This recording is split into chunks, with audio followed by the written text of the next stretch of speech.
consultant hematology and bone marrow transplant and MGM Cancer Institute. இன்னைக்கு நம்ம பேச போகிறது வந்து சார் சொன்ன மாதிரி போன் மேரோ டிரான்ஸ்பிளான்ட் ஸ்பெசிஃபிக்காக என்ன கண்டிஷனுக்கு பார்த்தோம் அப்படின்னா GATA2 இம்யூன் டெஃபிஷியன்சி சொல்லுவோம். இது வந்து ஒரு முதன்மை எதிர்ப்பு குறைபாடு நோய்.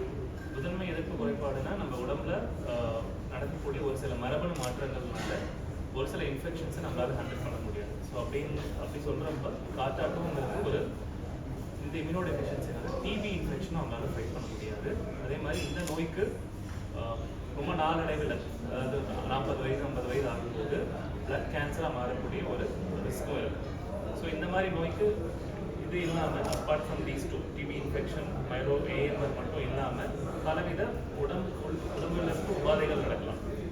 மெயினாக பார்த்தீங்கன்னா ஹியரிங் லாஸ், காது கேட்காம போகிறது, லங் டேமேஜ் ஆகிறது, ரெகுலட்டாக ஸ்கின் ப்ராப்ளம்ஸ் வருது, இது எல்லாமே ஸ்கின்ல லிம்ஃபோடிமான்னு சொல்லுவோம். அதுக்கப்புறம் ஸ்கின்னோட கொழுப்பில் ஒரு சில ப்ராப்ளம் பேனிகுலைட்டிஸ்ன்னு சொல்லுவோம். ஸோ இந்த மாதிரி ப்ராப்ளம் வரக்கூடிய வாய்ப்பு இருக்குது. பிளட் கேன்சர்லேயே பலவிதமான பிளட் கேன்சர்ஸ் இந்த பேஷண்ட்ஸ்க்கு வரலாம். ஒன்று ஏஎம்எல், எம்டிஎஸ், சிஎம்எம்னு சொல்லி பலவிதமான பிளட் கேன்சர்ஸ் இந்த பேஷண்ட்ஸ்க்கு வரலாம். ஸோ இந்த நோயை முக்கியமாக ஃபுல்லாக ஒழிக்கணும் அப்படின்னா போன் மேரோ எலும்பு மஜ்ஜை மாற்று சிகிச்சை மூலமாக தான் வந்து ஒழிக்க முடியும். அதுக்கு பார்த்தீங்கன்னா கொடுக்கக்கூடிய டோனருமே வந்து ஹெல்த்தியாக இருக்கும். ஃபார் எக்ஸாம்பிள் எங்களோட அம்மா டொனேட் பண்ணாங்க. அவங்களோட அம்மாவுமே வந்து இந்த மரபணு இல்லாமல் ஹெல்தி செல்ஸோடு இருந்தால் மட்டும்தான் இந்த நோய்க்கு ஸ்டெம் செல்ஸ் டொனேட் பண்ண முடியும். ஸோ ஸ்டெம் செல் டொனேஷன் கரெக்டான டைமில் பேஷண்ட்க்கு இன்ஃபெக்ஷனும் மற்ற உடல் உறுப்பு உபாதைகள் எதுவுமே இல்லாத டைமில் அந்த எலும்பு மஜ்ஜையை செலுத்தினோமானால் இந்த நோய்களுக்கு லாங் டேர்ம் ரிசல்ட்ஸ் ரொம்பவே நல்லாயிருக்கும். அவங்க வந்து பிளட் கேன்சர்ஸ் வந்து நம்ம வந்து ப்ரிவென்ட் பண்ணிக்கலாம்.